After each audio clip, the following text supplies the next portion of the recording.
Hey, before we get into this video, I just want to make two things clear right off the bat, sort of a little disclaimer. First off, this video will be focusing on Smogon singles. I know that the official competitive format is VGC doubles, but singles is what I know, and Smogon is as close to official as we have for that. So, hope that's cool. And secondly, I've got a scar on my nose, okay? And I'm not happy about it. I have honestly put recording this off for like a week, waiting for it to fuck off, and it simply will not. I don't feel pretty, I'm not happy about it, so maybe just don't bring it up, okay? Now, I love competitive Pokemon. I mean, it'd be kind of weird if I didn't, considering how much I talk about it, but at the end of the day, fighting games are definitely my favorite kind of game. Pokemon is up there, but what can I say? I love fighting games. However, when you play a lot of fighting games, something that you're going to have to get used to pretty quickly is the idea of nerfs, especially nowadays, now that patches are so prevalent. Sometimes characters are just too strong and they need a little bit of toning down. Sometimes characters are indirectly nerfed through system changes, and sometimes you'd swear that the balance team was just having a really fucking bad day. Now, nerfs happen in Pokemon, but they're more akin to how nerfs used to happen before patch culture, in that if something's broken in Pokemon and it's gonna get a nerf, it's not gonna happen through a patch. You usually have to wait until the next generation, or sometimes the next game, for it to get nerfed. Because of this, you might not expect too many nerfed things in Pokemon, but there's actually a decent amount, and that's what we're gonna be talking about today. And for the record, I'm only gonna be talking about things that existed and had changes made to that exact thing that meant that they were worse off in the future. Nothing like Pokemon that became worse because their Mega Evolutions were removed in Generation 8. I feel like that's kind of different. Not really a nerf to that Pokemon directly, but just getting rid of a thing that made them good entirely, which you could argue whether or not that's a nerf, but I won't be talking about it, so sorry. Now, first off, we're going to be talking about something from Generation 1, and you might assume, oh, okay, so something that was introduced in Generation 1 and nerfed in Generation 2, but that's actually not entirely the case. This is something that was introduced in Generation 1 and nerfed in Generation 1. We're going to talk about Blizzard. Now, it is true that Blizzard was nerfed in the transition from Generation 1 to Generation 2. It had its accuracy lowered from 90% to 70%, and that was a very substantial nerf. It turned one of the best moves in Pokemon history into something that you almost never see. Nowadays, you only really see Blizzard on Pokemon that are really desperate for the power boost, Pokemon that are abusing the perfect accuracy in Hail, or something like Rotom Frost, which has Blizzard, but not something more consistent like Ice Beam. However, the first nerf that Blizzard received wasn't in Generation 2, but in Pokemon Red and Blue. See, Blizzard is amazing in Generation 1, but it actually used to be even better. In the original Japanese releases of Pokemon Red and Green, Blizzard not only had 90% accuracy and 120 power, but it had a 30% chance instead of a 10% chance to freeze. Now, if you're familiar with RBY, you've probably realized that this is basically a war crime shoved into a Game Boy cartridge.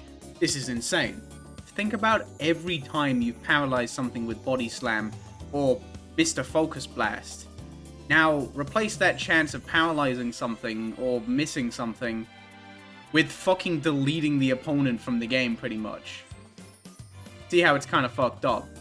After Generation 1, there hasn't been a single move with more than a 10% chance to freeze the opponent, and for good reason. Freeze is extremely powerful. However, the one time we had a 30% chance to freeze was in the generation where freeze was at its most deadly. Freeze in Generation 1 is practically permanent. If you're frozen, that's it really. The only ways for you to thaw out are getting hit with Haze, which won't happen, Haze is garbage in Generation 1, or being hit with a fire move that isn't Fire Spin. This can happen, there are fire moves in Generation 1 overused, but it's a pretty rare scenario and the opponent is usually aware of it. So, having a 30% chance to inflict the most powerful status in all of Pokemon is kind of fucked. There are some other nerfs that took place in Generation 1, but most of them are related to bugs fixed in Pokemon Stadium, like Hyper Beam needing to recharge even if you knock out a Pokemon, which is bullshit. Shouldn't have changed. I'm still salty about that one. Hyper Beam was fine the way it was. There was a genuine risk to it. You got fucked if they switched, but alright, fine, whatever. Fine. Something else that was nerfed in the transition from Generation 1 to 2 was Wrap and the other binding moves. These are a nasty kind of fucked up in Generation 1, because if you're faster than the opponent, you can really just lock them down completely. See, in Generation 1, if you're hit by Wrap, instead of being unable to switch like the future games, you're unable to attack. Meaning that if the opponent doesn't miss Wrap consecutively, then you're just kind of fucked. You sit there taking chip damage, and eventually your health is going to get low enough to where they can just finish you off with another move. However, in Generation 2, Wrap and its associates are heavily nerfed. They no longer prevent the opponent from attacking, just from switching, and they only take a 16th of their health every turn for 2 to 5 turns after the initial hit, which is significantly weaker. They do still have some niche uses, and in Generation 6 onwards, the damage was increased from 1/16th to 1/8th, but they're still not particularly amazing. Another big change in Generation 2 that led to a lot of Pokemon being nerfed was the splitting of the special stat. Generation 1 doesn't really have special attack or special defense, it's just one stat called special that acts as both, and this was good for some Pokemon and bad for others. However, in Generation 2, it was split into 2 stats, and how that worked is that the old special stat would usually become either special attack or special defense, and then whichever stat wasn't based off the old special stat would be entirely new. This worked out great for some Pokemon, like Hitmonchan and Hitmonlee, for example. I mentioned in my RBY Fighting Types video that a big weakness of these Pokemon is that they are incredibly frail, but in Generation 2, instead of effectively having 35 special defense, they've now got 110, which is quite helpful. However, some Pokemon got a pretty raw deal, for example Tangela. Tangela wasn't a problem in the first place, but for some reason it had its very respectable 100 special cut into 100 special attack and 40 special defense. Did someone on the dev team just get the shit beaten out of them by some kid with like 6 Tangela? Like, what did Tangela do to you? That's fucked up. I think 2 of the best examples of victims to the special split would be Tauros and Chansey, 2 members of RBY's Big 3. If you're not familiar with them, the Big 3 in RBY are Tauros, Snorlax, and Chansey, typically in that order. They are the best Pokemon in Overused, and every serious team pretty much needs them. However, in Generation 2, 2 of them got hit pretty hard by the special split. Tauros in RBY has a respectable special stat of 70, which lets it use valuable special coverage to tackle stuff like Rhydon and Executor. But in Generation 2, it's stuck with a measly 40 special attack, which is pretty miserable. Chansey in Generation 1 is more of a special tank than a special wall, because it can use its 105 special for offensive purposes, but in Gen 2, it's got a pretty miserable special stat of 35. Now, it did get an evolution in Blissey, but Blissey still only has 75 special attack, and while Blissey is overused, it's not as impactful. Chansey was a top 3 Pokemon in RBY overused, while Blissey was like top 25? Can't really compare. And Tauros is borderline in Gen 2, which is unfortunate.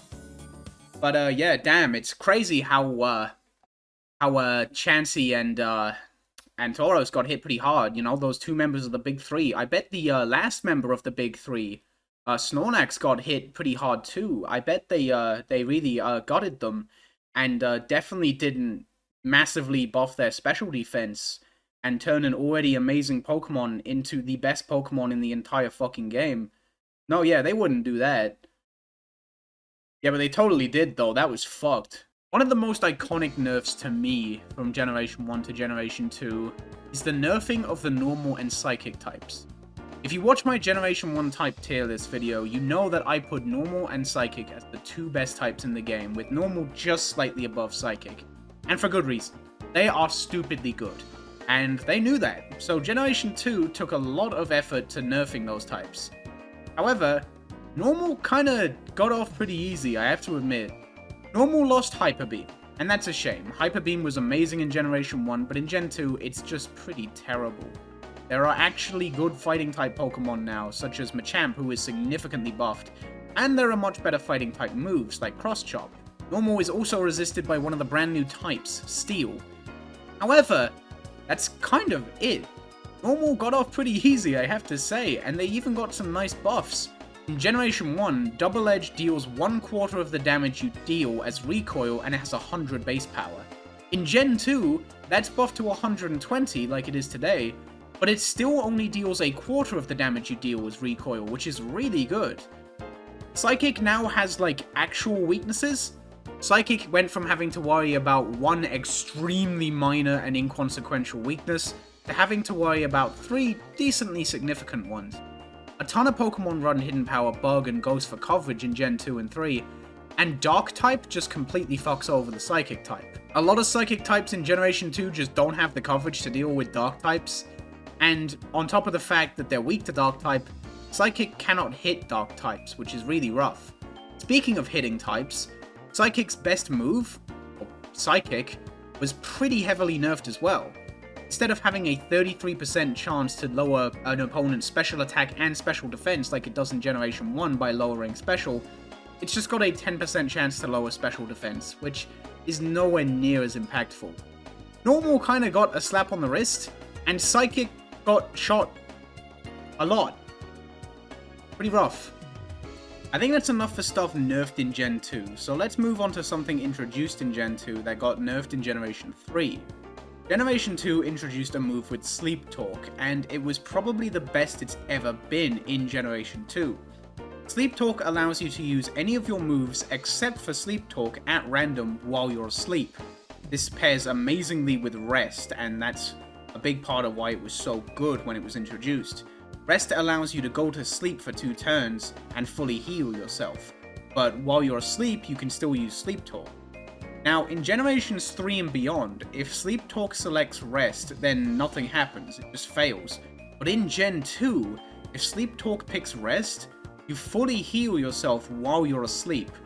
You do reset the sleep timer, like you still have to sleep for another 2 turns after that, but that's pretty fucking ridiculous. Now, of course, like I just mentioned, that was changed in later generations, but Gen 3 had a little extra nerf that wasn't found out about for a long time. See, in Gen 3, if you use Rest, then use Sleep Talk, and then switch out, the turns that you used Sleep Talk aren't counted towards the sleep timer, meaning that when you switch back in, you still have to wait 2 turns of sleep, while in Generations 4 and beyond, it would be 1. Okay, well, Gen 5 fucked with sleep. I forgot Gen 5 fucked everything up. Okay, ignore Gen 5. But, like, if you switch back in Gen 4, 6, or 7, then you'd have 1 turn of sleep. But in Gen 3, it would be 2. Because of this, the combination of Rest and Sleep Talk, also known as Rest Talk, is very rarely seen in Generation 3. The only Pokemon I can think of off the top of my head that uses it is Kyogre, which, you know, it's still getting used in some capacity, but that's a massive drop-off compared to Generation 2, where a ton of Pokemon use Rest Talk. It's everywhere. Now, surprisingly, I didn't find anything that significant that was nerfed in the transition from Gen 3 to Gen 4, which surprised me. Like, they're so fundamentally different, and Generation 3 introduced abilities, so you'd think there'd have to be some ability that was nerfed in the transition, but oh, I didn't really find anything. Now, you could argue that the physical special split is bad for some Pokemon, but not really as far as I can tell. Some Pokemon do lose options, but they usually get something better in return. For example, Gyarados and Salamence lost Stab, Hidden Power, Flying, and Pokemon like Tyranitar lost Hidden Power, Bug for coverage, but Salamence and Gyarados get new physical stab in return. Gyarados gets Waterfall, a physical water move, and Salamence now has physical dragon moves, while Tyranitar has physical dark moves, which is massive. It's surprising, really. I know you could argue that some Pokemon are nerfed by the introduction of Stealth Rock, but I don't know if that really feels like a nerf. That feels more like Pokemon not being suited to a new meta. I don't know, you could definitely argue it's a nerf, and it really does hinder some Pokemon, such as Charizard, that's one of the most notorious examples, but take it for what you will. Now, while I don't have anything to discuss that was nerfed in the transition from Generation 3 to 4, there is a nerf that took place within Generation 4 I'd like to talk about, and that's Hypnosis. See, in Pokemon Diamond and Pearl, Hypnosis's accuracy was increased from 60% to 70%. And why that's a problem might not be apparent right off the bat. I mean, it's a sleep-inducing move, but there are more accurate sleep-inducing moves. Like, Sleep Powder is 75% accurate, and Spore is 100% accurate. So, what's the big deal? Well, it comes down to distribution. There is a singable.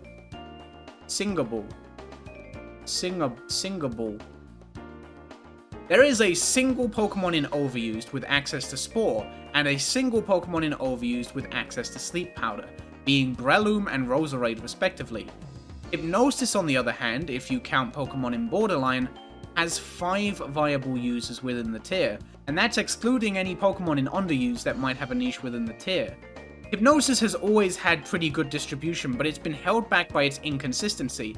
60% just isn't really good enough to rely on, so when you get rid of that in any capacity, the move can very quickly become a problem, and Game Freak must have figured that out pretty quickly, because the change was reverted in Pokemon Platinum, and the move once again was 60% accurate.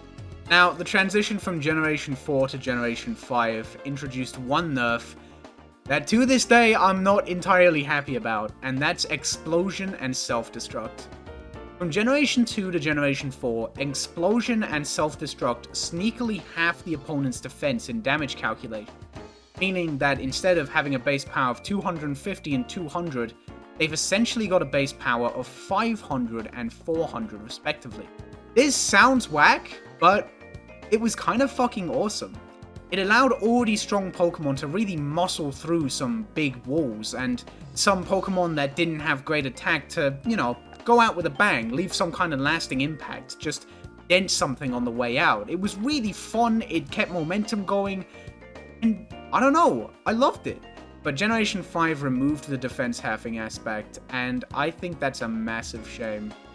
After that, you never really saw Explosion much. It occasionally popped up on stuff like Suicide Leads, who really only want to just set up hazards and then, outside of that, they don't have much to do.